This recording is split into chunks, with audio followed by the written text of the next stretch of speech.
Regresamos, comandante y escritor. Personajes. El primero que llega a la escena del crimen, según lo describen los periódicos de la época, es el comandante Olvera, este muchacho, ¿cómo se llama? José Luis Olvera. José Luis Olvera, el perico, él es el perico. ¿Cómo llegó ahí? ¿Dónde estaba? ¿Qué dice tu libro sobre este personaje? Mira, en mi nuevo libro abundo y doy nueva información. El comandante Olvera en la época se restringió mucho en sus declaraciones ministeriales. Después hace una ampliación que a mí se me hace muy sospechosa. Él manifiesta en una ampliación de declaración que hace creo que un año después, que el día del hallazgo del cuerpo de Chantal, que fue el día 22 de octubre del 2007, él se encontraba desayunando en el restaurante Westin aproximadamente a las 9 de la mañana.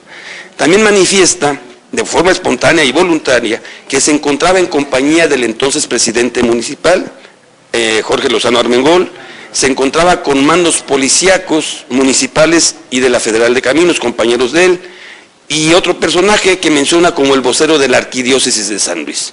Estaban ese conjunto tan heterogéneo, y a mí me parece algo sospechoso, estaban desayunando a las 9 de la mañana. 9:10 dice que recibe una llamada telefónica de su esposa, el comandante Olvera. Dice que le comunica: oye, Luis, te está buscando el padre Toño, que ya encontraron el cuerpo de Chantal. Entonces, el comandante Olvera dice que se comunica con el entonces presidente municipal y le dice que se retira por esa cuestión, que va a ver el asunto de lo del cuerpo que se encontró. En el trayecto del Westin al Salesiano dice que se comunica con el entonces director de la Policía Ministerial del Estado, el comandante Martín Serrano, y que le dijo: oye, ya encontraron el cuerpo, así dice textualmente, oye, que ya encontraron el cuerpo de la niña en el Salesiano, ¿ya mandaste a tu gente? Dice: no, pero ya van para allá, allá te encuentran. Manifiesta así, manifestando el comandante Olvera, que cuando llega al Salesiano lo recibe el padre Antonio Martínez y lo pasa a la casa salesiana. No había llegado ni Ministerio Público, ni servicios periciales, ni la policía ministerial. Entonces, que le dijo el padre Antonio Martínez: no, es que te estamos esperando para que nos digas qué es lo que se va a hacer. Lo llevaron al salón de usos múltiples y ven el lugar donde está el cuerpo de Chantal.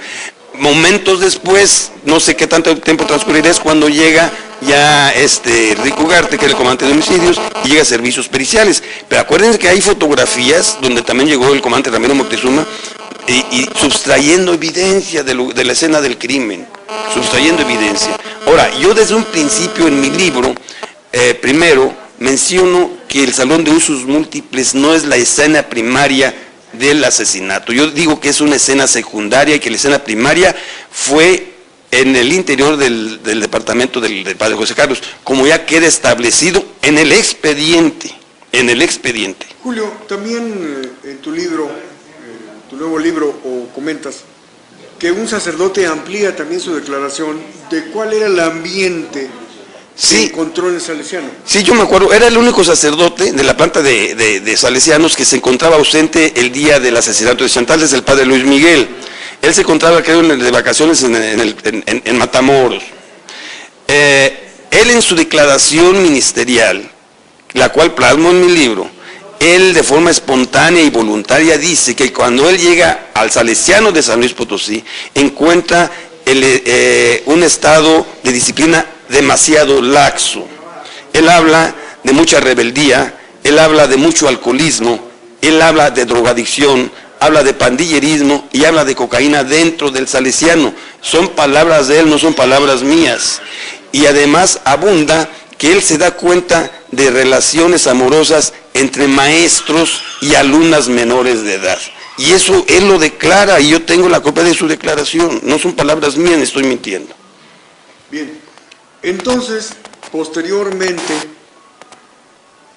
me dices que hay también un peritaje que dictamina la manipulación del video, que al parecer hay un técnico al que le solicitan, y que además el centro cibernético de todo eso estaba en la habitación del padre Antonio Martínez. Sobre eso. Sí, nosotros siempre especulamos, inclusive el procurador y el secretario general de gobierno, el licenciado Machuca, mencionaban que se habían manipulado los videos de seguridad. Yo también lo aseveré. Ahora en el expediente actualizado, obra un peritaje emitido por servicios periciales de la Procuraduría de Justicia del Estado de Nuevo León, donde certifican científicamente que los videos fueron manipulados, fueron reeditados, fueron mutilados, particularmente de las 12 de la noche del domingo 22 de octubre a las 3 de la mañana del domingo 21, que es la hora en que yo siempre dije que habían hecho la trasladación del cuerpo de la Casa Salesiana al Salón de Usos Múltiples. Ahí mismo menciono el testimonio de un técnico en video que dice que él hizo varios servicios de reedición de los videos de seguridad a solicitud del padre, pero que le argumentaban que eran copias para la policía y para el Ministerio Público. Bien, ahora queda evidente, y aquí hay un personaje que es importante para que esto pudiera ser una conspiración o una acción concertada, que es el presidente mundial del Colegio Salesiano. Sí, yo También el director mundial. Es el director mundial de los colegios salesianos. Rector mundial. Sí, efectivamente estamos hablando de Pascual Chávez Villanueva, potosino, oriundo aquí de un pueblito cercano a Real de 14, ahorita es el representante terrenal de San Juan Bosco. En el 2007 él estaba buscando su reelección como rector mundial de los salesianos, que hago el señalamiento, el salesiano tiene presencia en 168 países en los 5 continentes del mundo. Entonces obviamente era una carga muy pesada para él cargar con el asesinato de Chantal ocurrido en el Salesiano de San Luis Potosí, que era su tierra. Entonces eso impedía que su libre reelección. Lo que yo denuncio es que gente muy allegada, que por razones obvias me guardo su identidad, me dicen: Julio, hubo una concertación entre Pascual y el gobernador, a él le pidió que aguantaran el asunto, y obviamente el gobernador le pide al procurador que lo aguanten. ¿Qué fue lo que estuvieron haciendo? Sí, porque el gobernador en ese momento era Marcelo de los Santos Fraga. Sí, señor. Él era, no sé si jefe de alguna secta de los Legionarios de Cristo, Opus Dei, estaba mezclado con la ultraderecha, pero creo que Pascual había sido alguna vez su confesor espiritual, entonces tenía una relación íntima. Creo que Pascual había sido también director por una temporada del Colegio Salesiano de San Luis. Un escándalo mundial hubiera impedido su reelección. Definitivamente, que tenemos el antecedente en el libro La explotación de la fe de Jorge Ardeli, donde denuncian a Pascual Chávez Villanueva como protector de pederastas. Estamos hablando del padre Manso, del asunto de León, Guanajuato, que se le comprobaron 50 violaciones al padre Manso, y el defensor a capa y espada fue Pascual Chávez Villanueva.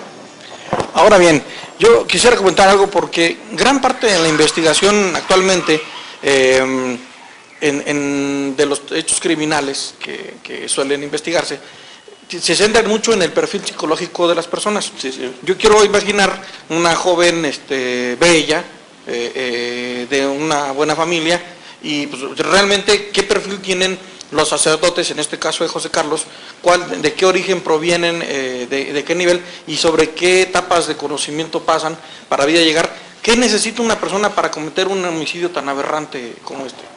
Pues simplemente ir contra la naturaleza. El celibato va contra la naturaleza humana, ¿no?, del hombre. El padre José Carlos, después yo me entrevisté con compañeras de Chantal, y el padre José Carlos se refería a ella como la muchacha de las caderas bonitas. O sea, ya se sentía atraído con anterioridad.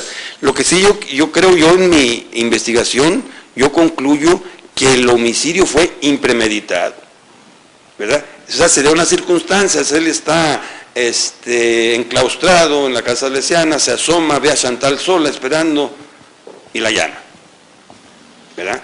Pero obviamente ahí se agrava el delito de homicidio y de violación, porque se agrava cuando quien lo comete es alguien de confianza, un entrenador, un maestro, un sacerdote.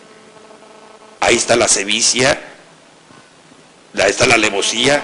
La niña llega con la confianza, me habla el director de la escuela primaria, sacerdote: oye, tráeme la Biblia que está ahí.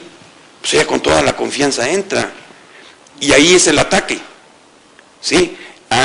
A mí, yo publico en mi primer libro fotografías de la ropa.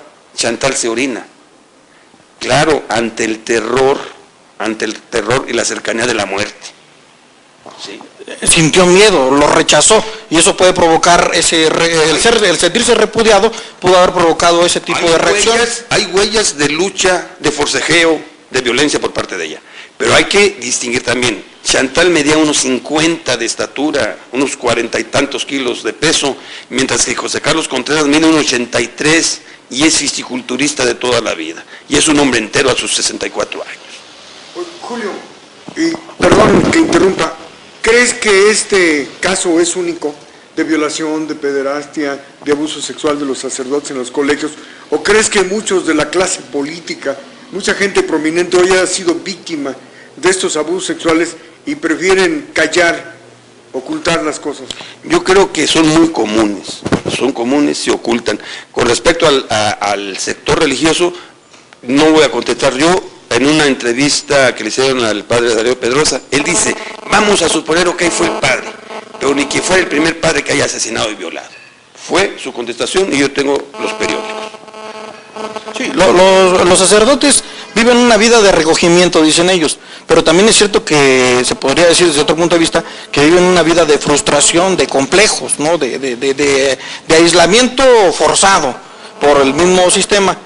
Las lesiones tan graves que le infiere a Chantal, heridas cortocontundentes que casi dejan expuesto su hueso frontal y temporal, son productos de ira, de frustración, pero de un desplazamiento de su frustración ante la vida, de su inconformidad, de sentirse tratado injustamente. Es lo que está reflejando. No es odio contra la niña, sino que ahí vio la válvula de escape, ¿verdad? Además, vamos a atendernos de otra cosa. Desde el punto de vista psiquiátrico y psicológico, sería muy burdo decir que lo principal satisfacción de la violación es la satisfacción sexual. No, lo principal es la sensación de poder y dominio sobre la víctima.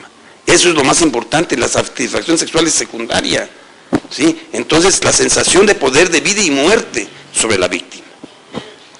Pero bueno, vamos a ir un corte y regresamos para seguir hablando de acontecimientos que fueron posteriores en la vida de Julio y que siguen afectando su vida a partir de la investigación y de la publicación de su primer libro.